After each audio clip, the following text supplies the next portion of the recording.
Hello friends, जय जगन्नाथ। संध्या 6:30 है। मु आसी ब्लिंकिट पार्ट टाइम जॉब करने। देखा चलतु के अर्निंग हो पार्ट टाइम कर आईडी लॉगिन करू करू ही फास्ट आमको आसी जाए।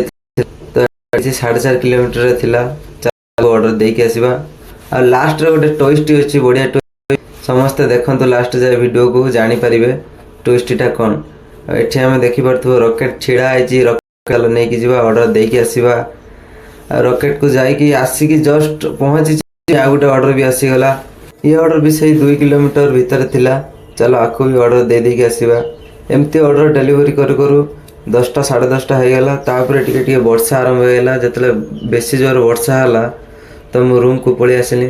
देखिपे काच भितर पानी फाणी पशिक पूरा अवस्था खराब, से मो पलि आसनी आज जल्दी। अर्निंग देखा पूर्व ट्विस्टा कौन देखूँ। तो फास्ट मुझे समस्त कही रखुची ब्लिंकिट रे पार्ट टाइम जॉब कर सिक्योरिटी गार्ड भी जॉब कर। तो आज है नवेम्बर 30।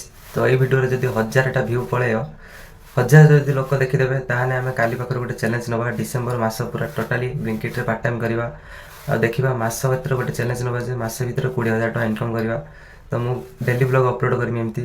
तो 1000 व्यू जल्दी कंप्लीट करूँ, समस्त शेयर करूँ वीडियो। तो काली पाखर चैलेंज आरंभ करवा। तो आज अर्निंग देखिपे 5.5 घंटे 659 टଙ୍କା। तो रही जय जगन्नाथ।